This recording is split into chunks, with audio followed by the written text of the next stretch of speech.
Hi zombies எல்லாரும் எப்படி இருக்கீங்க? இன்னைக்கு நம்மளோட வீடியோல எதை பத்தி பார்க்க போறோம்னா காய்ச்சி நம்பர் 8 அப்படின்ற இந்த ஆசமான அனிமி சீரிஸ் உடைய மாங்கா சாப்டர் 67 and 68 தான் இன்னைக்கு நம்மளோட வீடியோல பார்க்க போறோம். சோ இதுக்கு முன்னாடி நம்மளோட சேனல் அனிமி zombies நீங்க சப்ஸ்கிரைப் பண்ணாம இருக்கீங்கன்னா மறக்காம சப்ஸ்கிரைப் பண்ணிட்டு பக்கத்துல இருக்க பெல் ஐகானையும் பிரஸ் பண்ணி வச்சுக்கோங்க guys. கண்டிப்பா உங்களுக்கு நம்மளோட நோட்டிபிகேஷன்லாம் விடாம வரும். அதனால நீங்களும் இந்த அனிமி சீரிஸை சீக்கிரமாவே பார்த்து முடிச்சிடுவீங்க. So welcome to anime zombies. இந்த சீரிஸ் ஆரம்பிக்கும் போது என்ன ஆகுதுன்னா நம்மளுடைய தலைவர் வந்து ட்ரைனிங்ல விடாப்படியா இருந்துகிட்டு இருக்காருங்க. நமக்கு தெரியும் லாஸ்ட் சாப்டர்ல நம்ம தலைவர் வாய்ஸ் கமாண்டர் வந்து செமையா போட்டு புழி புண்ணு புரிஞ்சிட்டு இருப்பாரு. அவர் என்ன சொல்றாருன்னா ஒரு ஸ்டான்ஸ் ஒன்னு சொல்லி கொடுக்குறாரு. இந்த ஸ்டான்ஸ்லயே நீ நின்னுகிட்டே இருக்கணும் ரொம்ப நேரம். ஏன்னா இந்த ஸ்டான்ஸ் பாக்குறதுக்கு ஈஸியா இருக்க மாதிரி இருக்கலாம், செம கஷ்டம் அப்படின்றாரு. இது நம்ம தலைவர் கஃப்கா ஹிம்னுக்கும் நல்லாவே தெரிஞ்சிருக்கு. சோ இந்த சமயத்துல அவர் என்ன சொல்றாருன்னா நீ உன்னுடைய லோவர் பாடியை இதுல கான்சென்ட்ரேட் பண்ணணும். உன்னோட லோவர் பாடியில இருந்து அப்பர் பாடிக்கு ஸ்ட்ரென்த்தை கொடுத்து நீ பர்ஃபார்ம் பண்ண போறதுதான் இந்த ஸ்பெஷல் ஸ்டான்ஸ் உடைய பவரே அப்படின்ற மாதிரி சொல்றாங்க. சோ நான் 2 நாளைக்கு அப்புறம் வருவேன், அப்ப நான் வந்து உங்ககிட்ட செக் பண்ணுவேன். நீ ஏதாவது இதுல ட்ரைனிங் சரியா பண்ணலன்னா நீ ஸ்லாக் ஆக நான் கண்டிப்பா உன்னை கண்டுபிடிச்சு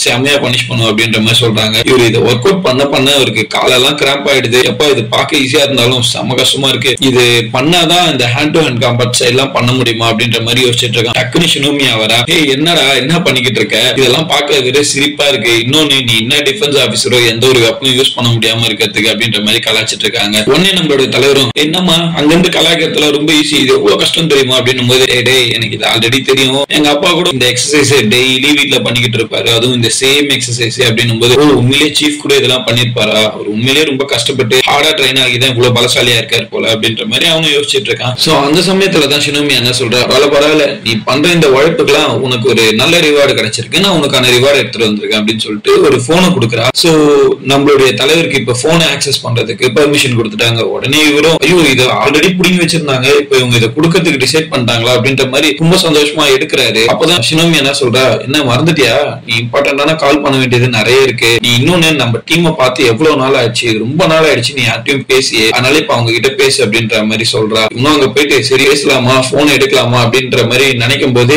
ஐயோ நம்ம லாஸ்டா போகும்போது ஒரு குற்றவாளி மாதிரி எல்லாரும் கைது பண்ணி அனுப்பிச்சு விட்டாங்க. அங்க அவங்க என்ன நினைப்பாங்க நம்மளை பத்தி, நம்மள ஆல்ரெடி வேற ஒரு மாஸ்டர்னு எல்லாருக்கும் தெரிஞ்சு போச்சு, போன ஆன் பண்ணலாமா வேணாமா, சரி முதல்ல ஆன் பண்ணி பாப்போமே அப்படின்ற மாதிரி சொல்லிட்டு அப்பதான் சார்ஜை போட்டு ஆன் பண்ண போறான். அப்பயும் அவனுக்கு ஒரு மாதிரி பயம் வந்துருது. ஏகப்பட்ட நோட்டிபிகேஷன் 503 நோட்டிபிகேஷன் இருக்குங்க. இதை பார்க்கும்போது ஐயோ என்ன எல்லாரும் பொய்க்காரன், நான் கொடுமைக்காரன், என்னை பார்த்தா பயமா இருக்கு, நான் ஒரு மான்ஸ்டர், நான் நம்பர் 9 கூட சேர்ந்து வேலை செய்யறேன்லாம் சொல்லுவாங்களே அப்படின்ற மாதிரி ரொம்ப பயந்துட்டு இருக்கான். டக்குன்னு போன் அடிக்குது. இந்த போன் ஆன உடனே நம்மளோட ரெனோ வந்து கால் அடிச்சுட்டாங்க. சோ இவனுக்கும் ஒன்னும் புரியல, உண்மையிலேயே ரெனோ தான் கால் பண்ணிட்டானா அப்படின்னு சொல்லிட்டு பயத்துல என்ன பண்ணிட்டான், டக்குன்னு கட் பண்ணிட்டான். ஐயோ பயத்துல நான் கட் பண்ணிட்டேன், இதை நினைச்சாலே எனக்கு பயமா இருக்கு அப்படின்ற மாதிரி. சோ அந்த சமயத்துல டக்குன்னு அப்படியே திருப்பி கால் பண்ணுவோமா, அது இன்னும் ஆக்வர்டா இருக்குமே அப்படின்ற மாதிரி சொல்லிட்டு அவன் நினைச்சிட்டு இருக்கும்போது இஹாரு கால் பண்றான். டக்குன்னு இஹாருடைய காலையாச்சும் அட்டன் பண்ணி பேசுவோம் அப்படின்ட்டு கால் அட்டன் பண்ணோன்னே இஹாரு வந்து ரொம்ப நாள் ஆச்சே அப்படின்னு சொல்லுவோம் அப்படின்னு பார்த்தா அந்த இடத்துல ரெனோ பேசுறான். ஓ அப்ப நீ இஹாருடைய காலை கூட அட்டன் பண்ணுவேன், என் கால் அட்டன் பண்ண மாட்டேன் அப்படின்ற மாதிரி கேக்குறான். ஐயோ நான் அப்படிலாம் இல்ல, தெரியாம இப்படி பண்ணிட்டேன் அப்படின்னும் போது ஒரு வீடியோ கால் மாதிரி வைக்கிறாங்க. அப்பதான் என்ன தெரியுது,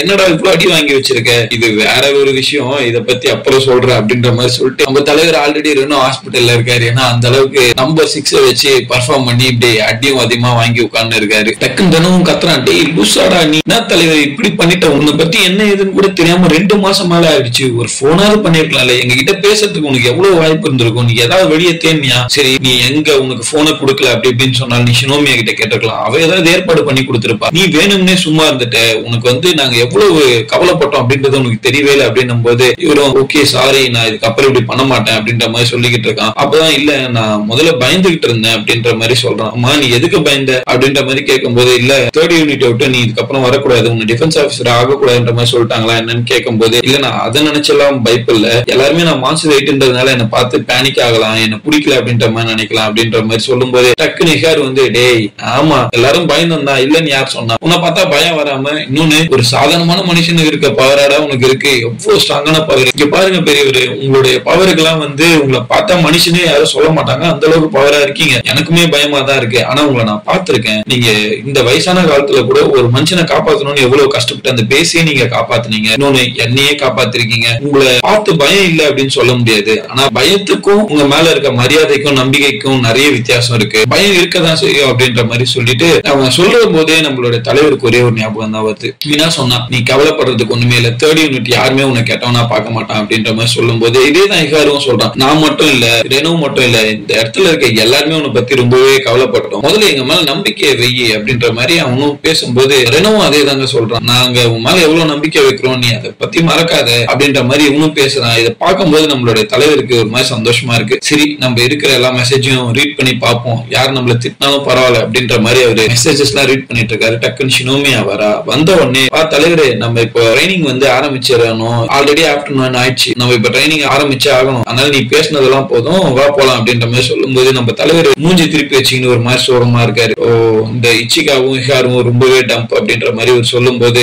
ஆமா அது கரெக்ட் தான், என்னாச்சு இவருக்கு, ஏன் ஒரு மாதிரி அழுதுட்டு இருக்காரு, என்ன ஆச்சு அப்படின்ற மாதிரி பாக்குறா. அப்பதான் அந்த இடத்துல பார்த்தா இந்த ஒரு செகண்ட்ல இந்த ஸ்பாட் ஆஃப் த மூமெண்ட்ல எனக்கே தோணுது, என்னடா இது ஏதாவது ஒரு கோளாராச்சு, எல்லாம் திட்டுற மாதிரி பேசிட்டாங்களா அப்படின்ட்டு. ஆனா உள்ள போய் பார்த்தாதான் தெரியுது நம்மளுடைய தலைவர் எல்லாருமே ரொம்பவே கேர்ஃபுல்லா ரொம்ப கேரிங்கா பேசிக்கிட்டு இருக்காங்க. நீங்க கண்டிப்பா வந்துடணும், நீங்க சேஃபா தானே இருக்கீங்க, நீங்க உயிரோட கண்டிப்பா வந்துடணும் அப்படின்னு சொல்லிட்டு அந்த இடத்துல கோல்டான பர்சன் மாதிரி இருக்கவங்க கூட இவனை பத்தி ரொம்ப கேர் பண்ணி எல்லாம் பேசுறாங்க. இதை பார்க்கும்போது மாதிரி ஆனந்த கண்ணீரா இருக்கான். அதை பார்த்த உடனே ஷினோமியாவும், டே ஆனந்த கண்ணீர் விட்டது போதும் தலைவரே, கிளம்பி வாங்க, முதல்ல நமக்கு டைம் ஆகுது, நம்ம கண்டிப்பா போய் ட்ரைனிங் எடுத்து ஆகணும் அப்படின்னு சொல்லிட்டு ட்ரைனிங்க்கும் கூட்டு போறா. இந்த சமயத்துல தாங்க நம்பர் 9 இருக்குல்ல, அது வந்து ஆல்ரெடி ஷினோமியாவோட அப்பாவை அப்சர்வ் பண்ணிருக்கோம். கிட்டத்தட்ட ஒரு விடாம அந்த நம்பர் 9 உடைய பாடிக்குள்ளே ஃபைட் பண்ணிருப்பாரு போல. இவ்வளவு நேரம் தாக்கு பிடிச்சிட்டு இருந்திருக்காரு. ஆனா அவர் இப்பதான் சொல்றாரு, அவ்வளவுதான், என்னுடைய டைம் முடிஞ்சிருச்சு, நான் ஃபேட் அவுட் ஆகிட்டு இருக்கேன், என்னால முடியல, நான் இப்போ எல்லாத்தையும் விட்டுட போறேன் அப்படின்ற மாதிரி அவரு ஃபேட் அவுட் ஆகிட்டு இருக்காரு. அந்த சமயத்துலதான் உலகத்துல திரும்புற இடம்லாம் ஒரே மான்சஸ். ஒரு இடத்துல பார்த்தா அந்த ஓநாய்கள்லாம் வச்சு கரடிகள்லாம் வேட்டையாட போறாங்க. அந்த இடத்துல ஒரு பெரிய டைப் ஆஃப் காய்ச்சி வந்துகிட்டு இருக்கு. சோ ட்ரெயின்ல போயிட்டு இருக்காங்க. அந்த சைட்ல பார்த்தா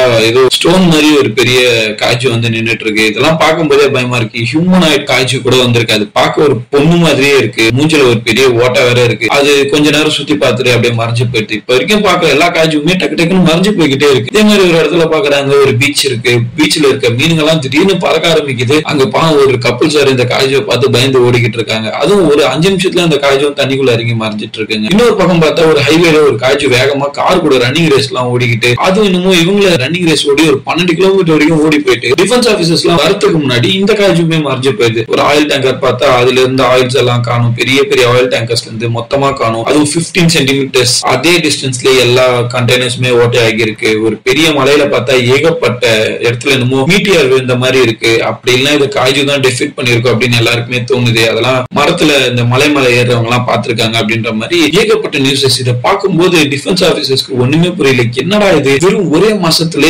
இவ்வளவு சம்பவமா? 14 சம்பவம் நடந்திருக்கு. அதுவும் எல்லா மான்ஸ்டர்ஸுமே நம்ம வரத்துக்கு முன்னாடி அங்க இருந்து ஓடி இருக்கு. அதுங்களுடைய அன்சால்வ்டு மிஸ்ட்ரி என்னன்றதே நமக்கு தெரியல அப்படின்னும் போது இதெல்லாம் யார் வேலையா இருக்கும்? நம்பர் 9 வேலை தான் அப்படின்ட்டு நம்ம வாய்ஸ் கமெண்டர் சொல்லிட்டு இருக்காருங்க. ஆக்சுவலா அந்த இடத்துல என்ன நடக்குதுன்னா, எல்லாருமே பேசிக்கிறது இந்த காய்ஜூஸ் எல்லாமே ரொம்பவே ஃபாஸ்டா நம்மளை விட growth ஆகிக்கிட்டே இருக்கு. நம்பர் 10 சொன்ன மாதிரி இல்ல, இப்ப உங்களோட லீகே வேற லெவல்ல இருக்கு. அவங்க ஒவ்வொருத்தரும் பாருங்க எவ்வளவு தனியா இண்டிபெண்டா யோசிக்கிறாங்க. நம்ம வரத்துக்குள்ள எஸ்கேப் ஆகுறாங்கன்னா அவங்களுக்குள்ள இப்ப எவ்வளவு பிரெயின் ஃபங்க்ஷன் அதிகமா இருக்கும், அவங்க எவ்வளவு யோசிச்சுக்கிட்டு இருக்காங்க அப்படின்ற மாதிரி இப்பதான் அவங்க பேச ஆரம்பிக்கிறாங்க. சோ இவங்களுக்கு ஈக்குவலா சண்டை போறதுக்கு நம்ம கிட்ட அவ்வளவு ஆட்கள் இருக்காங்களா அப்படின்ற மாதிரி யோசிச்சா அப்பதான் சொல்றாங்க நம்பர் 3, நம்பர் 5, நம்பர் 7 இந்த மாதிரியான காய்ஜூஸ் உடைய பவர்ஸ் எல்லாம் ஹேண்டில் பண்றதுக்கு ஒருத்தர் 2 பேருமே இருக்காங்க போல. ஏன்னா ஒரு காய்ச்சி வச்சு ஏகப்பட்ட வெப்பன்ஸ் உருவாக்கி இருப்பாங்களே. சோ அந்த மாதிரி இன்னும் கூட கொஞ்சம் வெப்பன்ஸ் உருவாக்கி கொடுக்கற முடியற அளவுக்கு ஒரு 2-3 பேர் கேபபிளா இருக்காங்க அப்படின்ற மாதிரி சொல்றாங்க. ஆனா இப்ப இவங்க யோசிக்கிறது ஒண்ணுதான், நம்பர் 9 வந்து இப்ப ஷினோமியாவோட அப்பாவுடைய பவரை வச்சுக்கிட்டு இருக்கு. சோ அந்த அளவுக்கு ஒரு பவரை தாங்கக்கூடிய அளவுக்கான ஒரு மான்ஸ்டர் இப்ப நம்ம கிட்ட இருக்குன்றதால நம்ம கொஞ்சம் சேஃபா ஃபீல் பண்ணலாம் அப்படின்ட்டு ரெனோ இதுல லைட்டா டீஸ் பண்ணியும் சொல்றாங்க. சோ இந்த சமயத்துல நம்ம யோசிச்சு பார்த்தா ஷினோமியாவோட அப்பா வந்து அப்படியே ஃபேட் ஆகிக்கிட்டே இருக்காரு. ஒரு கை கால் எல்லாம் மறைஞ்சுக்கிட்டே இருக்கு. என்னுடைய கான்சியஸ்னஸ் போய்கிட்டே இருக்கு. சோ நான் எல்லாத்தையுமே உங்ககிட்ட தான் விட போறேன் அப்படின்னு சொல்லிட்டு நாருமியும் மினோவையும் நினைச்சுக்கிட்டு இருக்காங்க.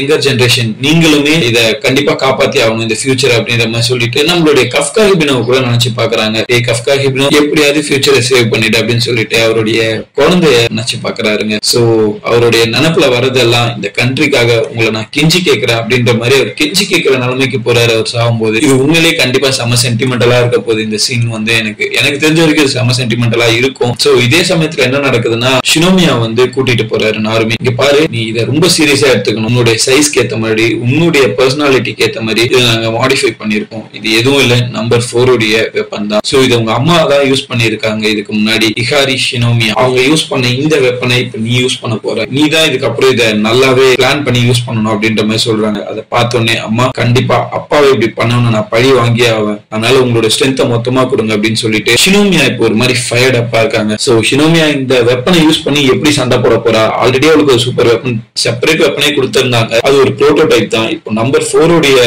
ஆர்மர் வேற யூஸ் பண்ண போறா, எவ்வளவு பவர்ஃபுல்லா இருக்க போறா அப்படின்றதெல்லாம் தெரிஞ்சுக்கணும். மறக்காம சேனல் அனிமே ஜாம்பிஸ் சப்ஸ்கிரைப் பண்ணி வச்சுக்கோங்க guys. So see you soon. Bye bye.